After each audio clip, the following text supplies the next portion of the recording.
Começando a terceira e última parte da aula de hoje,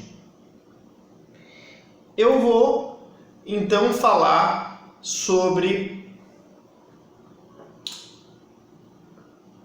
terminar de falar sobre essa noção de Gramsci e também falar sobre a ideia de Estado restrito e ampliado. Bom, pessoal, para o Gramsci, a sociedade política, eu já falei isso, mas só para reforçar, é o aparelho formal do Estado. Burocracia, administração, polícia. Ô, professor, tu é funcionário público, tu é um burocrata? Ué, quem sabe? Então, pertenço talvez um pouco da sociedade política, tá? Mas isso é uma noção estrita de Estado. Isso é só a sociedade política. A noção de Estado ampliado inclui os aparelhos privados de hegemonia que a gente acabou de discutir. Igreja, escola, partidos, tá? Então, a gente, enquanto intelectual, enquanto pensador, dentro do marxismo, talvez devesse incluir um Estado ampliado e não somente um Estado restrito. E aqui a importância é diferir a Europa Ocidental, em que ele vivia, a Itália, principalmente talvez a Inglaterra, a França, e a Rússia Oriente. Por que isso? Bom, novamente, tá? Na Rússia de 17, revolucionária, o Estado era mais fraco. Tanto é que era mais fraco, uma questão histórica importante, tá?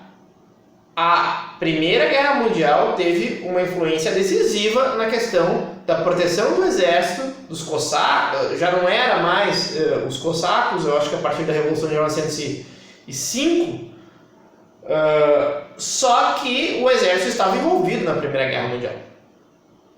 Isso é uma questão importante a ser considerada quando tem a Revolução. Os historiadores têm que saber disso, tá? Então o Estado era fraco, literalmente, e talvez passível de uma revolução por um pequeno grupo proletário. Já no caso, isso quem está dizendo é Gramsci, da Europa Ocidental, o desenvolvimento da sociedade civil era muito mais forte, muito mais desenvolvido. O próprio Lenin fala em Estado de Revolução essa questão de fortalecimento do Estado a partir do imperialismo, na questão inglesa, por exemplo, que não era tão forte, segundo ele, há algumas décadas atrás, e se tornava forte naquela época que ele estava escrevendo ali no início do século XX. Então, preste atenção, para os gramscianos, em países onde tem uma sociedade civil desenvolvida, a via a ser adotada é uma guerra de posições e não uma guerra de movimento, que é chamada uma guerra de força. Aí eu vou dizer para vocês a citação literal de Gramsci. Permitam-me. No Oriente, o Estado era tudo, a sociedade civil era primitiva e gelatinosa. No Ocidente, havia entre o Estado e a sociedade civil uma justa relação e, quando se dava um abalo do Estado, podia-se imediatamente reconhecer uma robusta estrutura da sociedade civil.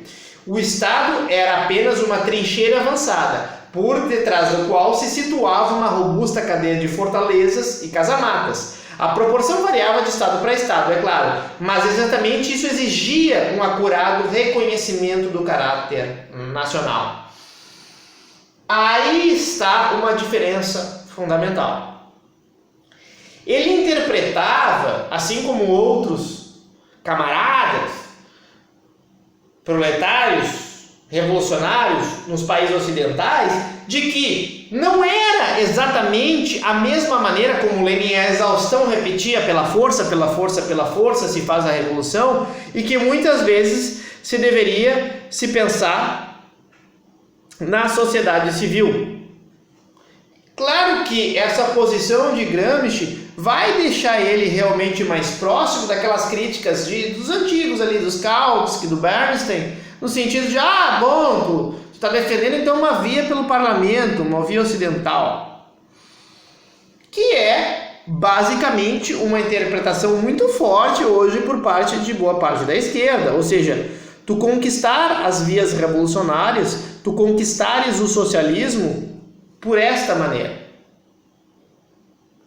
Professor, mas o socialismo não deu certo em lugar nenhum no mundo. Pessoal, tem uma passagem final do Hobsbawm, esses dias eu estava discutindo isso com uma pessoa, tá? E vocês têm que prestar atenção numa coisa. Qual é a grande sacada da teleologia de Marx? Ou seja, o socialismo vai chegar lá. Não é isto que é uma teleologia, independente dos movimentos. A gente não sabe como vai ser os próximos 50, 100, 200 anos, mas vai chegar lá. Ok? Isso é uma teleologia.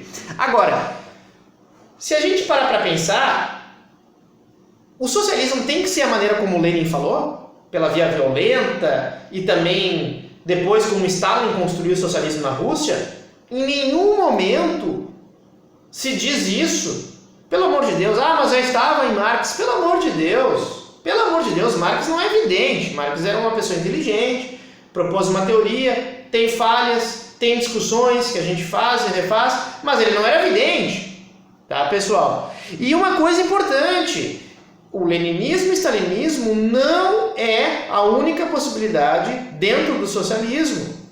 Não é, de forma alguma. Essa questão que Lenin fala de organização da vanguarda, isso é uma questão leninista dele, e não essencialmente marxista. Isso é uma coisa a ser importante. Alguns acham que Lenin já deturpa um pouco da teoria de Marx, né, puxando a interpretação pelo seu lado.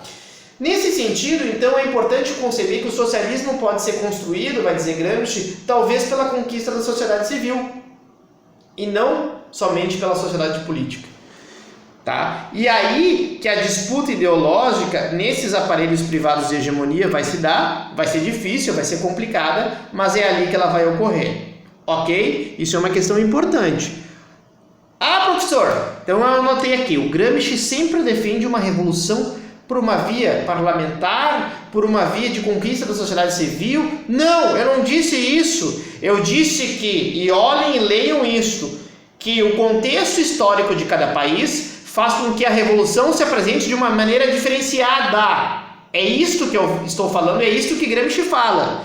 Não vem dizer que Gramsci nunca defende, por exemplo, a tomada pela força. Tanto que ele defendeu e disse no Oriente, que ele estava se referindo à Rússia, tá? Se deu dessa forma e se foi feliz, digamos assim, se conquistou a sociedade, tá? Se conquistou o socialismo por esta maneira. Ok, pessoal? Isso é uma questão importante. Então depende do contexto histórico das forças produtivas, das relações de classe em cada país. A revolução passiva. Tá? O Gramsci ele vai dizer que existem basicamente também duas formas de revolução. A popular, como a socialista, e a passiva. A revolução passiva se caracteriza por ser realizada de cima para baixo. Como assim, professor? Não entendo isso. Não é realizada pelo povo. Ela é uma reação. Eu vou falar sobre o Brasil, talvez dar uma palhinha quando eu for falar sobre o Brasil, mais especificamente em formação da sociedade brasileira, mas ela é uma reação à possibilidade de uma revolução de baixo para cima. Ela se antecipa de certa forma. Sabe aquela frase, dar os anéis para não perder os dedos? É isso, pessoal. É uma revolução, muitas vezes burguesa até, mas nem sempre. Já vou explicar um pouquinho isso para o caso brasileiro, mas que ela não é uma revolução popular. Claro que para fazer isso, ela vai ter que incorporar algumas demandas populares, tá? E que isto mostra, de certa forma, que a burguesia falhou, no caso do capitalismo, em atingir uma hegemonia total. Caso brasileiro. Já desde então, pessoal, eu vou apresentar para vocês então o nome do professor falecido Carlos Nelson Coutinho, que é tido como, se não o principal, um dos principais interpretadores de Gramsci no Brasil. É ele que traduz, inclusive, se eu não me engano, algumas de suas obras. E ele vai mostrar, tá, como se deu a realidade, pensando Gramsci no caso brasileiro. No início do século XX, antes da Revolução de 30, ou golpe de 30, debateremos isso em outra disciplina, ele vai dizer que a sociedade, o Estado era forte, mas a sociedade civil fraca, ou seja, nós tínhamos muito mais um aspecto oriental né, um aspecto como havia talvez na Rússia. O que pode ser debatido, tá? O que pode ser debatido. Também não acho que é tão claro essa conexão. Mas enfim, nós não estávamos numa via ocidental. Mas ao longo do século teve as revoluções, e o exemplo que eu daria para vocês de revolução passiva é sim a Revolução de 30, quando Vargas chega ao poder. Por quê? Porque justamente, lembre-se que depois no Estado Novo é um estado de compromisso. O que significa isso na historiografia brasileira? Significa que nenhuma parte da burguesia tinha uma hegemonia, eram frações da hegemonia brasileira, misturadas sim com um bom aparato político, profissional, burocrático, eu diria, tá? Isso é um pouco mais complexo, essa discussão, não vou colocar aqui, mas só para mostrar para vocês que aquela Revolução de 30, chamada Revolução de 30 varguista, não foi uma revolução popular. Inclusive os elementos, entre aspas, populares, eram elementos tenentistas daquela revolução, né? Da coluna tenentista. Então, não é a Revolução Popular. Aliás, nunca tivemos uma Revolução Popular no Brasil, diríamos os marxistas. Depois teve a, digamos, chamada Contra-Revolução, talvez, né, que é a ditadura militar, que talvez seja justamente ali uma revolução no sentido mais hegemônico burguês.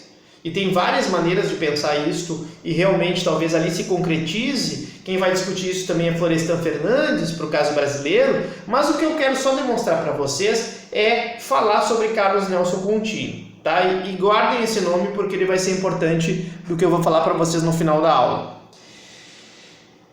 Então, pessoal, o que resta, né? Qual é o papel nosso enquanto intelectual? Eu me coloco como intelectual. Cada grupo social, para conquistar a hegemonia, vai ter que recrutar quadros intelectuais para manter a coesão, né? Para explanar esses valores, como, por exemplo, jornalistas. Aí é que está um detalhe. Intelectual, para o Gramsci, ele vai dizer que cada pessoa tem uma certa intelectualidade, ou de certa forma, no sentido, é um intelectual. Mesmo aquela pessoa simples que faça uma atividade artesanal, uma atividade na área de construção, ele dá esses exemplos, inclusive. É um intelectual, sim. Mas existem diferentes papéis de intelectuais ao longo da sociedade e, obviamente, que alguns se destacam mais, tá, em justamente colocar esse modo de vida, de fazer fluir esta ideologia. Os principais intelectuais, então, para o Gramsci, obviamente naquela época, seriam professores, dirigentes partidários, jornalistas, ele era um jornalista, clérigos, tá? Que são as pessoas, né, que estão envolvidas nas disputas e nas ideologias da igreja. Então, vejam bem, muitas vezes vocês se perguntam por que vem aquelas leis de tentar regulamentar a profissão do professor e por que é uma disputa sobre isso, porque muitas vezes acredita-se, eu acho que, me desculpem exageradamente, porque eu acho que o papel do professor hoje, ainda que seja importante, ele não é tão importante assim quanto algumas camadas conservadoras da sociedade brasileira acreditam, né? Eu gostaria de ter uma enorme influência, acho que não consigo nem, se eu quisesse mudar o voto de um aluno, quanto mais, né, mudar o voto todo de uma turma. Então, pessoal, preste atenção numa coisa, o intelectual que se fala orgânico, né, o que é um intelectual orgânico dentro de Gramsci? É aquele que tenta subverter os valores dominantes, né? Ou seja, ele tenta construir uma nova hegemonia, tá? Isso é uma coisa que vocês têm que compreender, é uma questão importante. Ok? Então, o que eu gostaria de deixar como síntese, pensando Gramsci, é a diferença em relação ao pensamento de Lenin, a importância das relações históricas, né, o historicismo, o bloco histórico, vocês vão ouvir falar sobre isso, Gramsci, para compreender o momento de se fazer a revolução, principalmente perceber como se constrói esses aparelhos privados de hegemonia, como é que se constrói esses valores, ok? E existe, obviamente, uma discussão muito maior. Aqui eu simplesmente sintetizei, tá? falando isso para vocês. Então, eu já deveria ter dito isso no início da aula, mas digo e reforço, vocês têm um verbete muito pequeno, tá, que se fala o conceito de hegemonia em Gramsci, mas ele é central, na minha opinião, para compreender pelo menos o principal, ok? Existem outras leituras sobre Gramsci, eu não dou, se alguém quiser ler Cadernos do Cárcere, se tiver isso, paciência e tempo, leiam, ficarei feliz. Mas existem outras formas, talvez mais sintéticas, inclusive vou apresentar para vocês uma forma sintética de apresentar, e muito mais brilhantemente, obviamente, do que eu, o pensamento de Gramsci, que é este senhor aqui, né? Carlos Nelson Coutinho. Bom, pessoal, eu não abri aqui, mas se vocês procurarem no YouTube aí, já que vocês já estão aí, existe uma entrevista do Carlos Nelson Coutinho sobre o pensamento de Gramsci que eu gostaria que vocês dessem uma olhada. Eu não vou cobrar que vocês me façam uma resenha, nada nesse sentido, tá? Mas eu pediria, por favor, que é uma entrevista bem legal, é bem interessante. Eu não sei se ela foi feita ali por 2005, 2007, eu me esqueci, né? Pela Globo News, se eu não me engano, tá? E então vocês entrevistam com o Carlos Nelson Coutinho sobre a realidade brasileira. Ela dura, eu acho que em torno de 30 minutos, essa entrevista, e ela é bem interessante para compreender o ponto de vista de Gramsci, para esclarecer alguns fatos, muito melhor que eu, tá? Pensar isto dentro do marxismo, e eu deixo então como uma grande síntese para vocês aproveitar. Não se esquecendo que não tem atividade, porque a atividade que eu pedi na aula passada, na aula 3, ela vale também para esta aula, que é justamente aquela elaboração, né, daquele material que eu pedi, que eu não vou estar reexplicando aqui, que está no vídeo anterior da aula 3, tá? Então, desta vez, eu não vou dar nenhuma atividade nesta aula 4 sobre Gramsci, mas peço encarecidamente que vocês vejam essa entrevista do Carlos Nelson Coutinho, certamente está aí no YouTube aí, vocês vão achar em 30 segundos se colocar o nome dele certinho, tá? Carlos Nelson Coutinho. Então era isso, forte abraço e vamos estudar, pessoal!